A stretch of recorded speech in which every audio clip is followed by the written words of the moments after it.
ओम श्री गौर्या सकलार्थदं निजपदां भोजेन मुक्तिप्रदं प्रौढं विघ्नवनं हरन्तमनघं श्रीदुण्डितुण्डासिना वन्दे चर्मकपालिकोपकरणैर्वैराग्यसौख्यात् परम् नास्तीति प्रदिशन्तमन्तविधुरम् श्रीकाशिकेशं शिवम् शङ्करं शङ्कराचार्यं केशवं बादरायणं सूत्रभाष्यकृतौ वन्दे भगवन्तौ पुनः पुनः ईश्वरो गुरुरात्मेति त्रिभेदविभागिने व्योमवद्व्याप्तदेहाय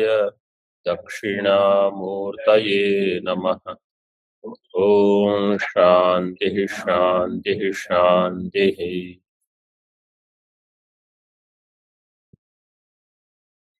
कौन सा सूत्र समाप्त किया? धर्मोपदेशात। उसी में अधिकरण में आगे और एक सूत्र है, दो सूत्र मिलके एक अधिकरण बनाया है यहाँ। तो जो अंतः है वो परमेश्वर है, परमात्मा है, संसारी नहीं है। ननु उपास्योद्देशेन उपास्ति विधेहे विधेय क्रिया। आगे क्या पाठ है आपका? कर्मणो हो है कि कर्मणो है? व्रीहि आदि। हाँ, तो आपके विसर्ग है, कर्मणोर ऐसे है नहीं है तो डाल दीजिए। हाँ, कर्मणो हो कर दीजिए। जो वास्तव में तो विसर्ग आगे रेप होना चाहिए, लेकिन जगह छोड़ी है ना, तो विसर्ग कर दीजिए। विधेय क्रिया कर्मणो हो, षष्ठी द्विवचन कर दिया है।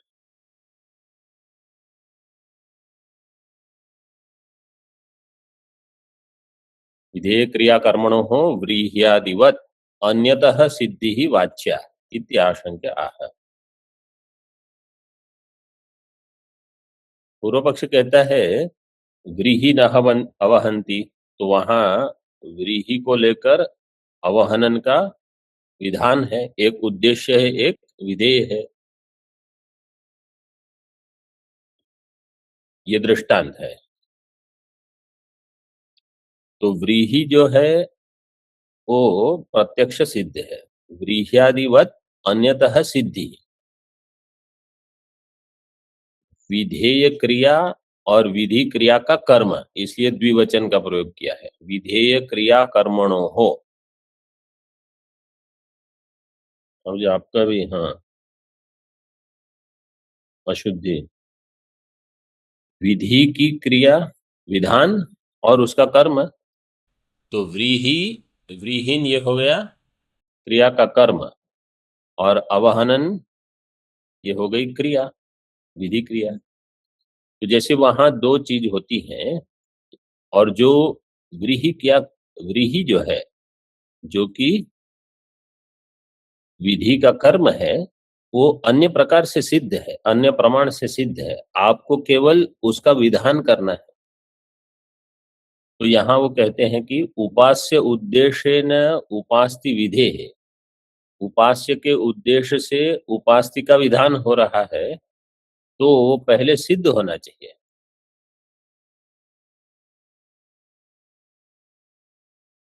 उपास्य आदित्य पुरुष के उद्देश्य से उपासना का विधान होगा, तो उसकी सिद्धि बतानी होगी आपको। जो उपास्य है परमेश्वर, परमेश्वर अन्यतः सिद्ध है, पूर्व पक्ष ये कहता है। अगर सिद्ध होगा तो आप उसकी सिद्धि बताओगे उपासना के लिए। याह भेद व्यपदेशाच्चान्यः, भेद व्यपदेशाच्चान्यः, तीन पद हैं इसमें, भेद व्यपदेशात च अन्यः। तो सिद्धांती अब क्या कहते हैं कि भेद व्यपदेश है, यहां भले आपको उपलब्ध न हो, इस छांदोग्य श्रुति में हम बृहदारण्यक श्रुति बताएंगे। आदित्य में जो रहता है लेकिन आदित्य से भिन्न है, तो भेद हो गया। और उसकी सिद्धि किस प्रकार से है? अंतर्यामी के रूप में वो सिद्ध है। तो इसलिए जो उपासना कर रहा है उसके लिए वो वास्तव में सिद्ध है। उपासक के लिए वह उपास्य परमेश्वर अंतर्यामी रूपेण सिद्ध है, उसकी उपासना वो कर सकता है, और वो आदित्य से विलक्षण है। कहाँ बताया? यह आदित्य तिष्ठन, इस प्रकार से आदित्याद अंतरो यम आदित्यो न वेद यस्य आदित्य शरीरम, इस प्रकार से बताएंगे। तो भेद भी है, भेद से व्यपदेश हुआ है अंतर्यामी ब्राह्मण में। इसको याद रखिए, कहाँ भेद से सिद्ध हुआ है? अंतर्यामी ब्राह्मण। एषत आत्मा अंतर्याम्यमृता, इस प्रकार से बताया है। उपनिषद का उदाहरण दिया है हमारे आप सबके भाष्य में। तो आदित्य से ब्रह्म भिन्न है, ये भी बताया है। भेद व्यपदेशात च अन्यः, अन्यः उसके लिए भी कहा कि ये इससे भिन्न है आदित्य से। तो दोनों श्रुतियों को एक कर दिया, छांदोग्य की जो अभी वर्तमान श्रुति और बृहदारण्य की श्रुति को लेकर। तो क्यों? गति सामान्य वहां है, उसको आप यहां ले सकते हो। इसलिए जो सूर्य से भिन्न है, आदित्य से भिन्न है। भाष्य टीका में आदित्य जीवाद ईश्वरस्य भेदोक्ते है, श्रुत्यंतरे जीवाद अन्य ईश्वरः सिद्ध इति सूत्रार्थम। आदित्य जो जीव है, मतलब आदित्य देवता जिसको हम कहते हैं, वो वास्तव में कौन है? जीवात्मा है। आदित्य जीवात, उससे ईश्वरस्य भेदोक्ते है, ईश्वर के भेद की उक्ति होने के कारण पंचमी भेदोक्ते है। श्रुत्यंतरे जीवाद अन्य ईश्वर सिद्ध, बृहदारण्यक श्रुति में जीव से अन्य ईश्वर सिद्ध है। इति सूत्रार्थम, ये सूत्र का अर्थ हो गया। अस्ति च आदित्यादि शरीराभिमानिभ्यो जीवेभ्यो अन्य ईश्वरो अंतर्यामी। आदित्यादि शरीर अभिमानी जीव से अन्य एक ईश्वर अंतर्यामी है। तो इसको आप अपने में कहाँ देखोगे, कैसे समझोगे? स्वयं में। एक है देहाभिमानी, देहाभिमानी आप कह दो चिदाभास विशिष्ट अहंकार, साभास अहंकार जिसको हम कहते हैं, वो होगा शरीराभिमानी। उससे अन्य है एक, जिसको यहाँ ईश्वर अंतर्यामी कहा, वास्तव में वो ब्रह्म ही है। ब्रह्म, लेकिन माया उपाधि से लेकर उसी की क्या संज्ञा हो जाएगी? ईश्वर। जब वो नियमन करता है तो उसका नाम हो गया अंतर्यामी, उपाधि के साथ। वास्तव में वो कैसा है? निरुपाधिक है। ऐसा नहीं है कि वहां एक सगुण ब्रह्म है अंतर्यामी, फिर वहां एक निर्गुण ब्रह्म भी बैठा है, ऐसा नहीं है। एक ही अपने आप में निर्गुण है, उपाधि को लेकर जब हम सोचते हैं तो वही सगुण हो जाएगा। दो अलग नहीं है, क्योंकि हमारी बुद्धि में उपाधि के साथ ही आता है, इसलिए हम उसको सगुण मानते हैं। उपाधि को साथ में लेने की आवश्यकता नहीं है। जैसे किसी व्यक्ति को अगर आप देखते हो और अन्नमय के साथ ही समझते हो उनको, तो उपाधि के साथ लिया, वास्तव में वो अपने आप में तो निरुपाधिक है। केला छिलके के साथ अथवा आम छिलके के साथ, गुठली के साथ, तो ये उपाधि के साथ है, लेकिन वास्तव में ग्रहण किसका करना है? जो मुख्य है, उपाधि को छोड़ना ही है ग्रहण, लेकिन उपलब्ध कैसे होगा? उसके साथ ही उपलब्ध होगा। तो जीवेभ्यो अन्य ईश्वरो अंतर्यामी। उदाहरण देते हैं, यह आदित्य तिष्ठन, ये बृहदारण्यक में तो हमने अभी देखा है, जो पढ़ रहे हैं। 5-6 चीजें बताई हैं। एक, आदित्य तिष्ठन, मतलब कहाँ रहता है आदित्य, उसका आधार हो गया। अंतर्यामी उसमें समझ लो आधेय रूप से है, एक। दूसरा, आदित्याद अंतरः, आदित्य के अंदर है। अंदर का अर्थ है प्रत्यक है, आदित्य का प्रत्यक है। तृतीय, यम आदित्यो न वेद, आदित्य जिसको नहीं जानता। तो आत्मा में ये सब घट जाएगा। जो आत्म स्वरूप है, जिसको ये अहंकार नहीं जानता, और वो उसी वहीं तिष्ठ है, वहीं रहता है। न वेद, यस्य आदित्य है शरीरम, उसका कोई अपना शरीर नहीं है, वो उपाधि का ही शरीर अपना शरीर मान के व्यवहार कर लेगा। ये चतुर्थ हो गया, यस्य आदित्य शरीरम।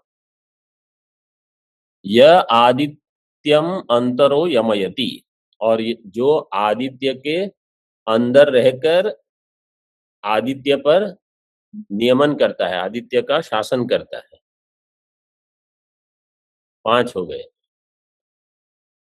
एष ते आत्मा, वो तुम्हारी आत्मा है। अंतर्यामी अमृत, जो अंतर्यामी है और जो अमृत स्वरूप है,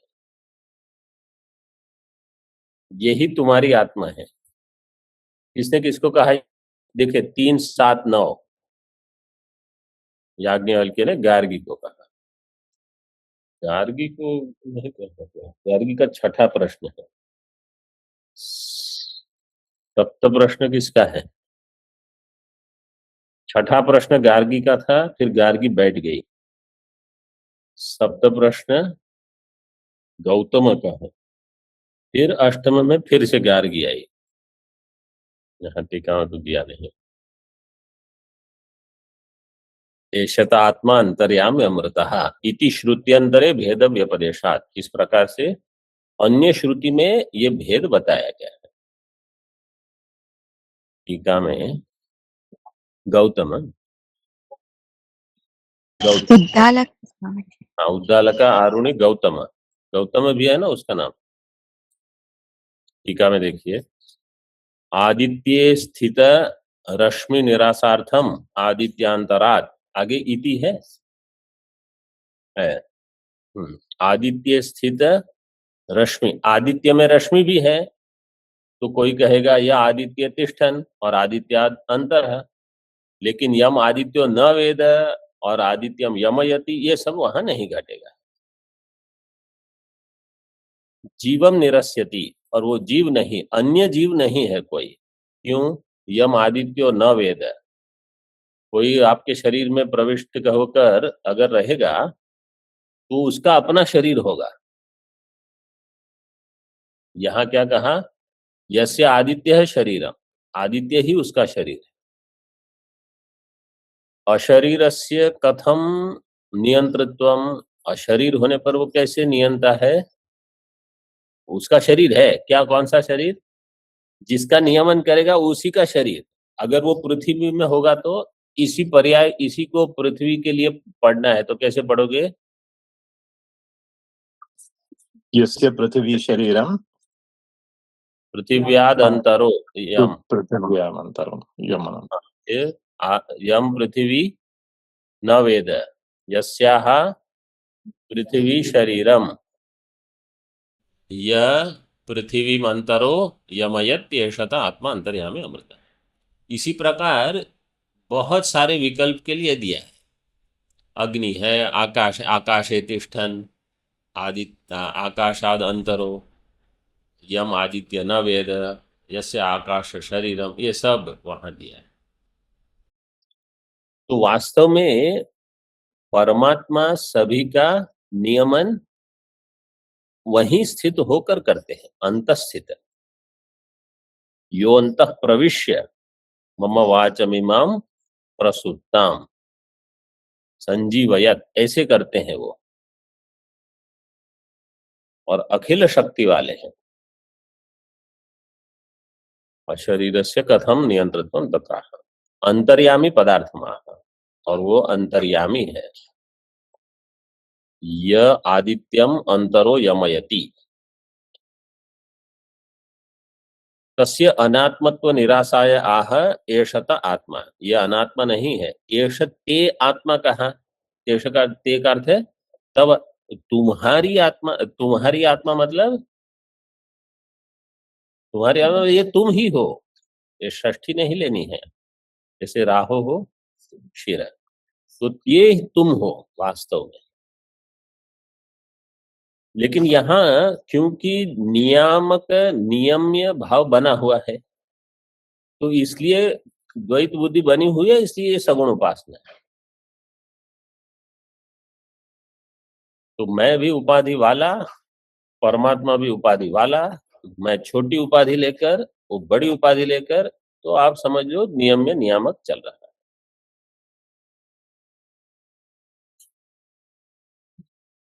ठीक है, इतना विघ्न तो कोई आपत्ति नहीं है। ते तव स्वरूपम इत्यर्थ है। ते का अर्थ है यही तुम्हारा स्वरूप है। आदित्यांतरत्व श्रुते है समानत्व आदित्यर्थ, आदित्यांतरत्व श्रुते है, श्रुत्यंतरे का, श्रुत्यंतरे भेद व्यपदेशात, उसको लेकर ये कहा। तत्र हि आदित्याद अंतरो यम आदित्यो न वेद इति वेदितुः आदित्याद विज्ञानात्मनो अन्यो अंतर्यामी स्पष्टम निर्दिश्यते। विज्ञान आत्मा से क्या लोगे? देखिए वाक्य में फिर से बताता हूं। आदित्याद अंतर है, आदित्य प्रत्यक है, यम आदित्यो न वेद, और आदित्य जिसको नहीं जानता, इसलिए इति वेदितुः आदित्यात्,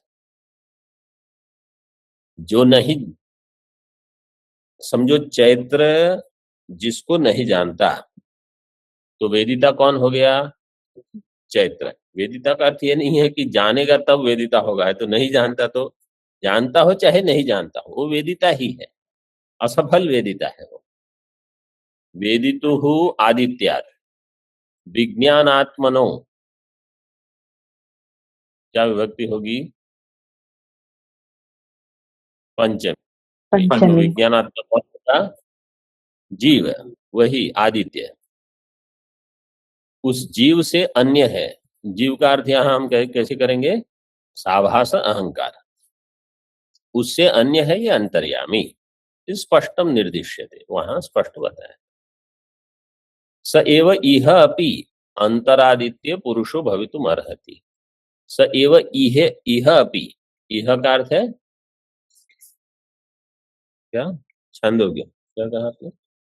अस्मिन् श्रुतिषु बृहदारण्यके। तो बृहदारण्यक छांदोग्य, बृहदारण्यक में तो हो गया। सह एव इह अपि, इह का अर्थ है इस छांदोग्य में जहां विचार चल रहा है, यहां भी वही अंतरादित्य पुरुषो भवितुम अर्हति। जैसे वहां अंतर्यामी ब्राह्मण में कहा, वैसे यहां भी। क्यों? श्रुति सामान्य, क्योंकि दोनों जगह श्रुतियां समान रूप से हैं, वो ही वहां दिया। आदित्याद अंतरत्व श्रुते है समानत्व, आदित्य अंतः श्रुति समान है, जैसे वहां बृहदारण्यक में ऐसे ही छांदोग्य।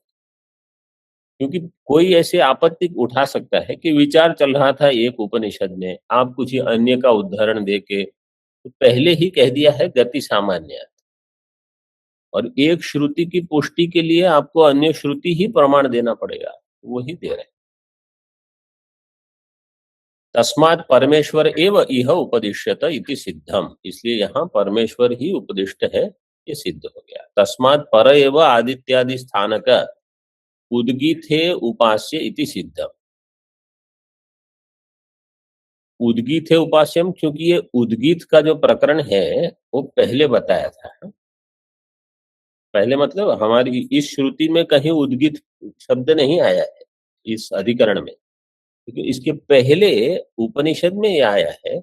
उसको लेकर यहाँ टीकाकार ने कह दिया आदित्य स्थान के उद्गीथे उपास्य, आदित्य स्थानक उद्गीत में उपास्य है इति सिद्ध।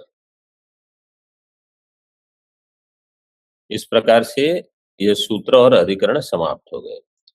अगला अधिकरण है आकाशाधिकरण।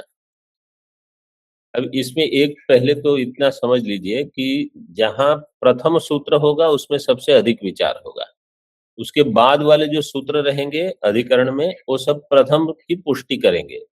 उसमें केवल कुछ उदाहरण ये वो कुछ युक्ति छोटा छोटा रहेगा, मुख्य विचार प्रथम सूत्र में हो जाएगा।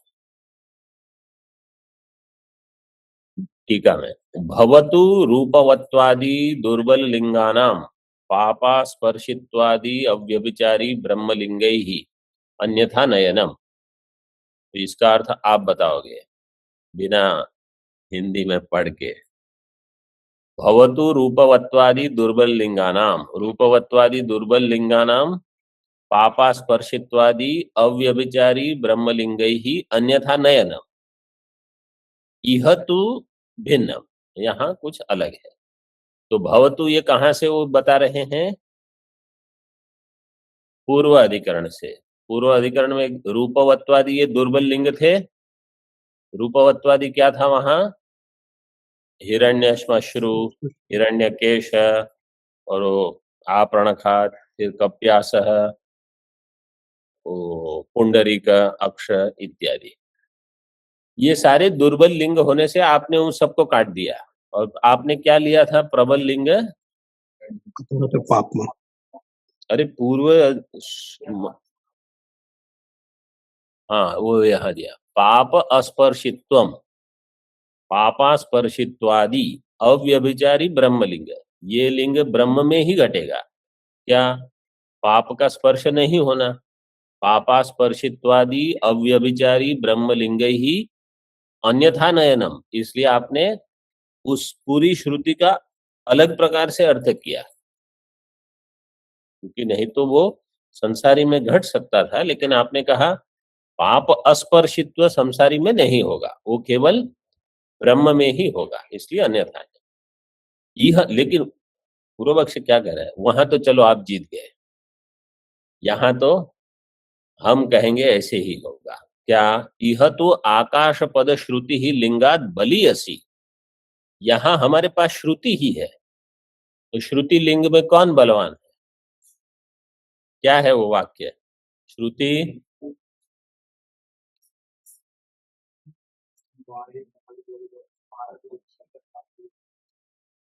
ये अभी लगभग सभी अधिकरण में ये लगाते रहेंगे कि वो के कोई श्रुति दिखाएगा, वो लिंग दिखाएंगे, अथवा प्रकरण होगा, वाक्य होगा, बलाबल करके अर्थ निकालते रहेंगे।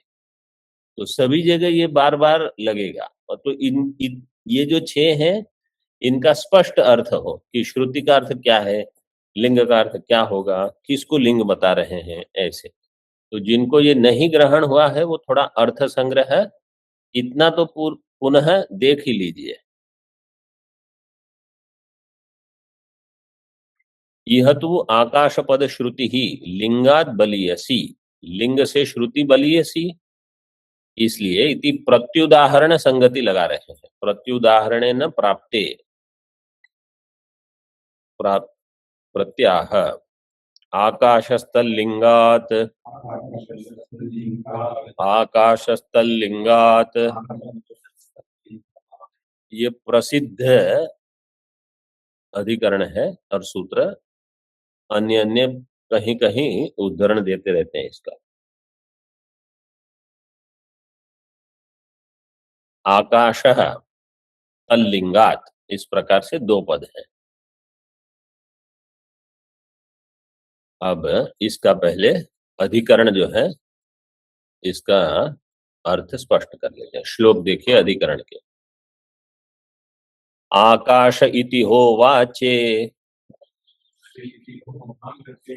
यत्र खं ब्रह्म वात्र खं शब्दस्य तत्र रूढत्वात् वाय्वादेः सर्जनादपि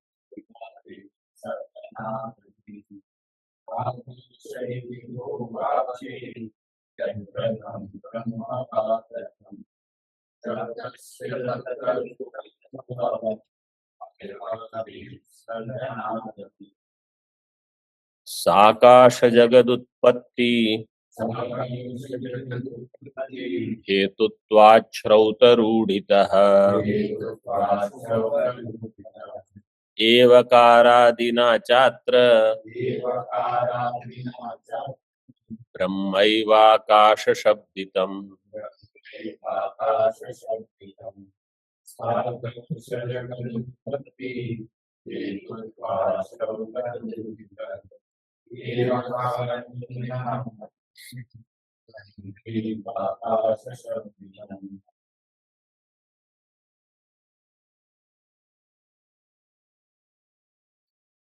एक क्षण के लिए मन यहां से वहां जाएगा तो पद गलत हो जाता है।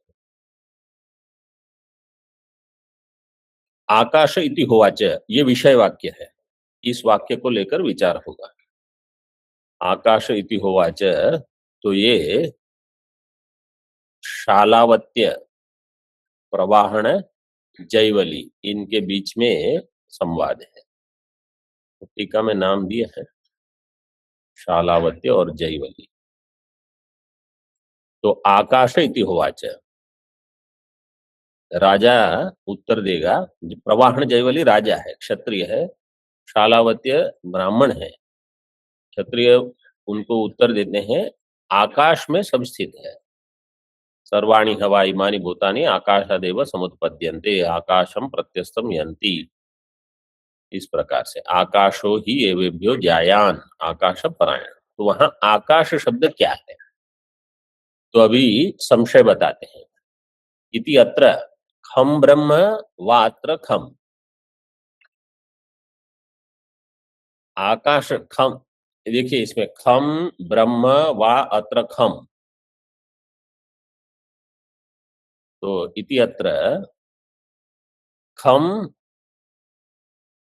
व ब्रह्म अत्र खम। अत्र आकाश शब्दितम, यहाँ जो आकाश शब्द है वो खम मतलब भूताकाश है कि ब्रह्म है, चिदाकाश। तो पूर्व पक्ष क्या कहेगा, तो विषय हो गया, विषय हो गया।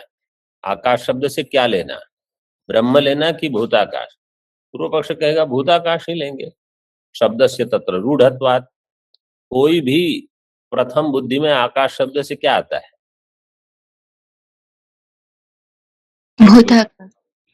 हाँ भूताकाश। एक ब्रह्मचारी जी को हम मिले थे, उनका नाम ही आकाश था, आकाश चैतन्य। आकाश नाम पर सामान्य रहता है, लेकिन उन वहां भी बुद्धि में उनसे आपको आकाश का अर्थ आकाश आएगा कि ब्रह्म आएगा।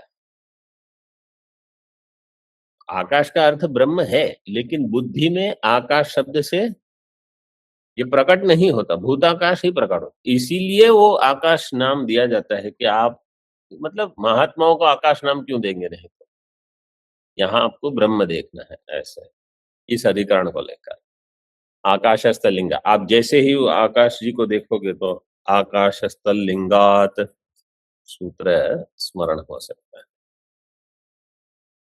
शब्दस्य तत्र रूढ़त्वात्, शब्द आकाश शब्द वहां रूढ़ है, हम शब्द उसी में रूढ़ है। और वायवादेह सर्जनादपि, श्रुति ने कहा सर्वाणि भूतानि आकाशात् समुत्पद्यन्ते, तो वायु, वायोरग्नि, अग्निरापः, पृथ्वी और बाकी सारे भूत वहीं से उत्पन्न हुए हैं। इसलिए आकाश ही उसका, भूताकाश ही उस आकाश शब्द का अर्थ है। सिद्धांत कहेगा नहीं, क्यों, साकाश जगत उत्पत्ति हेतुत्वात्, सर्वाणि भूतानि कहा, सर्वाणि में आकाश भूत आ जाएगा कि नहीं आएगा, उसकी भी उत्पत्ति, तो उसकी उत्पत्ति स्वयं से तो नहीं हो सकती, उसकी उत्पत्ति किससे होगी, ब्रह्म से, आत्मा से। आत्मा मतलब ब्रह्म।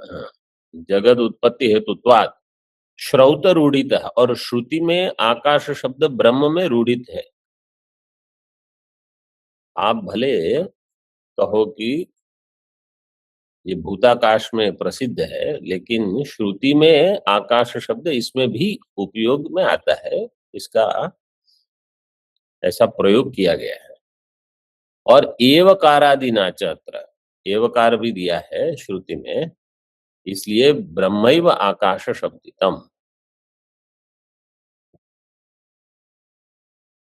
एवकार कहाँ दिया है? आकाशादेव इमानि भूतानि आकाशाद एव समुत्पद्यन्ते, इस प्रकार से बताएंगे। तो वैयासिक न्यायमाला के श्लोक हो गए। अब इस सूत्र के पद दिए हैं आकाशः। तो आकाशः आगे क्या समझना है? ब्रह्म। आकाश ब्रह्म, क्यों? तल्लिंगात, उसका लिंग है। लिंग क्या है?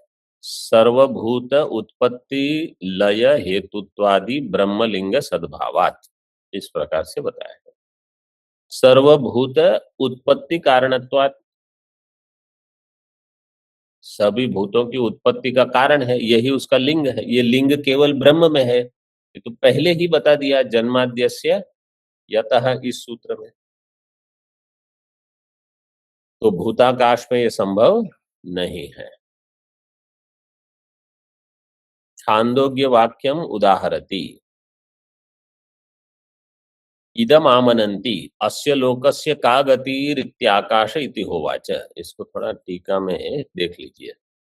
शालावत्यो ब्राह्मणो जैवलीम राजानम पृच्छति। शालावत्य जो शिलक का पुत्र है, और जैवली जो है वो जीवल का पुत्र है। शीलकस्य अपत्यम शालावत, मतलब उसका अर्थ तो कुछ होगा, लेकिन यहाँ उसका एक अपना नाम भी है शालावत। और जीवल का अपत्य है जैवली। प्रवाहन उसका अपना नाम है एक, प्रवाहन जैवली ऐसा बोलते हैं। उसने प्रश्न किया ब्राह्मण शालावत्य ने, अस्य पृथ्वी लोकस्य अन्यस्य च कह आधार, पृथ्वी का आधार और बाकी सभी का आधार कौन है?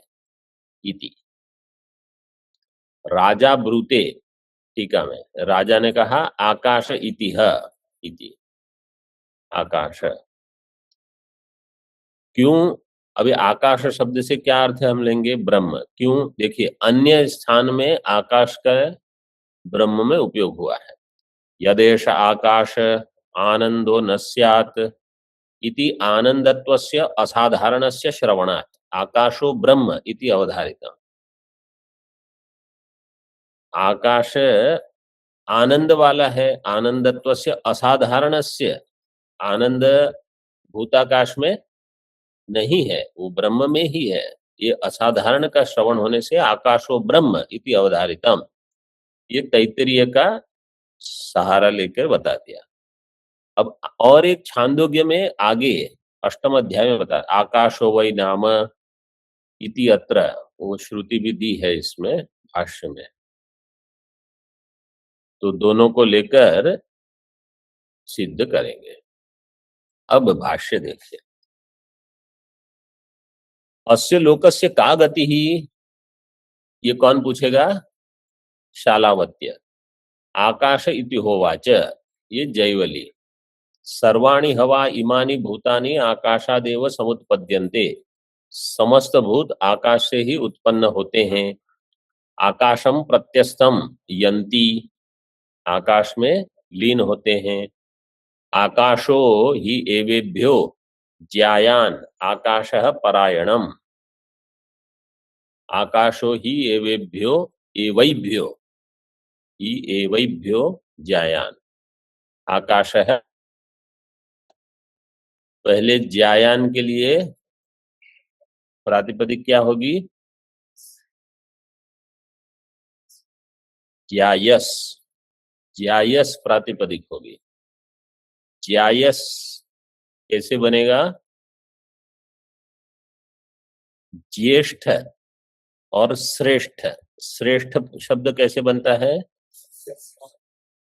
प्रशस्य से श्रह, प्रशस्य को आदेश हो जाएगा श्रह, फिर इष्ठन प्रत्यय होके श्रेष्ठ बनेगा। तो इसी प्रकार ज्येष्ठ अगर बनाना है तो हाँ, ज्यच, प्रशस्य से श्रह जो सूत्र है उसके तुरंत बाद वाला सूत्र है ज्यच।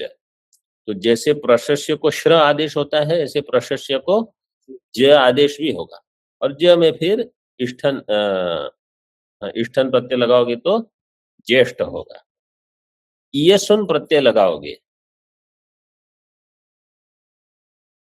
तो उससे होगा ज्यायस। लेकिन कैसे होगा, उसमें और एक सूत्र लगेगा, ज्यच के बाद ज्यादा दीयसः, ज्यादा दीयसः, 6-4-160, इकार को आकार हो जाएगा। तो अभी आपको ज्या मिल गया, ज्यायस शब्द बना। इसमें और भी थोड़ा कुछ है लेकिन इतना रखिए। और ईयसुन प्रत्यय लगा है, ईयसुन प्रत्यय किस सूत्र से लगेगा? द्विवचन द्विवचनोपपदे तरबीयसुना, उपपदे तरबीयसुनौ। तो ईयसुन लग के ज्यायस प्रातिपदिक हो गई। अब इसमें वास्तव में यस्यति च है, यस्यति च नहीं लग के उसका बाद करेगा टे है सूत्र, उसका बाद करेगा प्रकृत्यैकाच, और फिर अकसवर्ण दीर्घ करके ज्यायस शब्द बन गया। चलिए अब ज्यायस को आगे ज्यायान बनाना है, तो कैसे बनाएंगे? नकार लाना है, और ज्यायस में ज्या के बाद य है, उस य को दीर्घ करना है, उपधा दीर्घ। तो ये तो यहाँ अत्वसंतस्य चा धातु हो लग जाएगा, क्योंकि ये अस है इसमें, इसलिए असंतस्य शब्दस्य ये सूत्र लग के उपधा दीर्घ, तो ज्याया हो गया, ज्यायास। ज्यायास में अब नुम आएगा, उगिदचाम सर्वनाम स्थाने धातो, नुम आगम होगा। नुम होने से ज्याया नुम स, ज्यायान। फिर हल दीर्घा सूत्र से अप्रतम हल संयोगांत से लोप करके ज्यायान शब्द बन गया। ज्यायान आकाश परायणम। जिनको इनका अभ्यास नहीं है उनको जाके ये पुनः देखना है। तो क्या है, 3-4 बार ऐसे देखते रहोगे तो संस्कार बनेगा। एक बार अध्ययन कर भी लिया है लेकिन वो स्मरण बार बार, अब हम जानते हैं गीता कितनी बार पढ़ी होगी, हमने पढ़ा है कि जितने कर्म होते हैं वो कौन करता है? प्रकृति। प्रकृत्यैव च कर्माणि क्रियमाणानि सर्वशः यः पश्यति तथात्मानम् अकर्तारं स पश्यति, ऐसे है ना। और एक प्रकृति है गुणै कर्माणि सर्वशः अहंकार विमूढ़ात्मा करता हम। तो अहम करता, ये तो विमूढ़ आत्मा है। कर्म कौन करता है? प्रकृति। अब ये कितनी बार सुना है? कम से कम 500 बार तो सुना ही होगा, इतनी बार तो पारायण करते हैं। मतलब आप लोगों ने, हमने तो बहुत पारायण किए हैं गीता, तो तभी याद रहता है ये कि सारे कर्म प्रकृति से हो रहे, मैं तो अकर्ता हूँ। तो कोई भी 1-2 चीज ऐसी है ना जिसको लेकर, और तो गीता पाठ में भी मैं बताऊंगा, इसकी अगर आवृत्ति थोड़ी हो, इस पर अधिक चिंतन हो तो संस्कार बनते हैं, नहीं तो ऐसे ही ये चला जाता है। तो इसी प्रकार व्याकरण में भी कुछ संस्कार अगर नहीं बने, सुना तो है लेकिन जब फिर आवश्यक है तो स्फुरण नहीं होता है। तो ज्यायान आकाशः परायणम इति तत्र संशयः किम आकाश शब्देन परम ब्रह्म अभिधीयते उत भूताकाशम। तो यहाँ आकाश शब्द से पर ब्रह्म लेना है कि भूताकाश लेना है, ये संशय है। तो कोई पूछता है इसमें संशय क्यों है, कुतः संशय? क्यों? क्योंकि उभयत्र प्रयोग दर्शनार्थ, दोनों प्रकार से प्रयोग देखा गया है। भूत विशेषे तावत सुप्रसिद्धो लोक वेदयो हो आकाश शब्द है। भूताकाश में तो प्रसिद्ध ही है, लोक में भी और वेद में भी, लेकिन ब्रह्म में भी है। ब्रह्मणि अपि क्वचित प्रयुज्यमानो दृश्यते, प्रयुज्यमानो दृश्यते कहा, आकाश शब्द प्रयोग। तत्र यत्र वाक्य शेषवशाद असाधारण गुण श्रवणात् वा निर्धारितम ब्रह्म भवति। अब सिद्धांत कहते हैं वाक्य शेष, आगे देखिए आप पहले वहां क्या दिया है, वाक्य शेष क्या है, और असाधारण गुण का श्रवण है यहाँ, इसलिए निर्धारितम ब्रह्म भवति। किम निर्धारितम? आकाश शब्द ब्रह्म भवति, ये निर्धारण हो गया। यथा यदेश आकाश आनंदो न स्यात् इति, ये तैत्तिरीय है। आकाश के लिए आनंद शब्द है, वो ब्रह्म में ही होगा। और आकाशो वै नाम रूपयोर निर्वहिता ते यदंतरा तद ब्रह्म, ये अष्टम अध्याय में छांदोग्य में, ये बहुत ही प्रसिद्ध है। आकाशो वै नाम रूपयोर निर्वहिता। आकाश क्या है? नाम रूप का निर्वहन करने वाला, निर्वहिता। निर्वहिता का अर्थ है, टीका में देखिए, आकाशो वै नाम इति अत्र तद ब्रह्म इति वाक्य शेषात् इति विभाग। आकाश नाम वाला कौन है? वह ब्रह्म। वो क्या है? निर्वहिता। निर्वहिता उत्पत्ति स्थिति हेतु हो, उत्पत्ति और स्थिति का हेतु है ये समस्त नाम रूप का। ते नाम रूपे यदंतरा यस्माद भिन्ने, ये जो नाम रूप है जिससे भिन्न है ब्रह्म से, उसका ये उत्पत्ति स्थिति हेतु है। भिन्न यदंतरा का अर्थ क्या करते हैं? एक अर्थ ले सकते हैं यस्माद भिन्न, द्वितीय अर्थ क्या करते हैं? यत्र कल्पितत्वेन मध्यस्था इति वा अर्थ है, जिसमें ये कल्पित होकर स्थित रहते हैं। मध्यस्थ के नाम रूपे, कल्पित होकर जिसमें ये रहते हैं नाम रूप।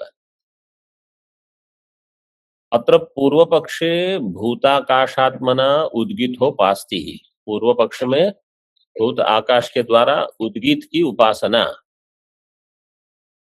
ये सिद्ध होगी पूर्व पक्ष के द्वारा। सिद्धांत में सिद्धांते ब्रह्मात्मना, ब्रह्मात्मना उपास्ति, उपासना ही है दोनों में, इति फलम।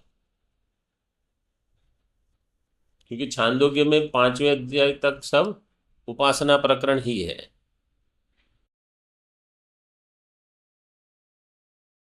उपास्ये स्पष्ट ब्रह्म लिंग वाक्य समन्वयोक्ते है आपादम श्रुत्यादि संगतयः। क्या अर्थ है इसका? उपास्ये ब्रह्मणि स्पष्ट ब्रह्म लिंग वाक्य समन्वय उक्ते है। तो जो उपास्य ब्रह्म है जिसका प्रतिपादक ये वाक्य है, कौन सा वाक्य? आकाशो इति होवाच, आकाश इति होवाच जो वाक्य है, ये स्पष्ट ब्रह्म लिंग वाक्य है। इन सब का समन्वय किसमें होगा? ब्रह्म में। तो स्पष्ट ब्रह्म लिंग वाक्य समन्वय उक्ते है, उपास्य ब्रह्म जो है वही सभी का समन्वय है। और ये आपादम श्रुत्यादि संगतय है। आपादम मर्यादा है कि अभिविधि? अभिविधि। आपादम, अगर पाद को छोड़ दोगे तो क्या रहेगा? कुछ नहीं रहेगा। अभिविधि तेन बिना कि तेन सह तेन सह, इसको लेकर आपादम समस्त पूरा पाद है, सभी में समन्वय युक्ति ऐसी ही लगी। और अन्य भी सभी देखो अधिकरण जब बनाना है ना, अब भाष्यकार ने सभी में नहीं बताया, ये सब अन्य टीकाकारों का। श्रुति संगति, पहले वेदांत संगति, फिर श्रुति संगति, मतलब अध्याय संगति, पाद संगति, अधिकरण संगति, ये सब आपको जैसे पूर्व में बताया ऐसे बताते रहना। स्पष्टम अत्र भाष्य, भाष्य स्पष्ट है, देख लीजिए थोड़ा। अच्छा हो गया समय। अतः केवल इतना देख लीजिए, अतः संशयः किम पुनरत्र युक्तम, वहां से देखेंगे। ओम पूर्णमदः पूर्णमिदं पूर्णात् पूर्णमुदच्यते पूर्णस्य पूर्णमादाय पूर्णमेवावशिष्यते। ओम शांति शांति शांति। शंकरं शंकराचार्यं केशवं बादरायणं सूत्रभाष्यकृतौ वन्दे भगवन्तौ पुनः पुनः। ईश्वरो गुरुरात्मेति मूर्तिभेदविभागिने व्योमवद्व्याप्तदेहाय दक्षिणामूर्तये नमः। ओम शांति शांति शांति।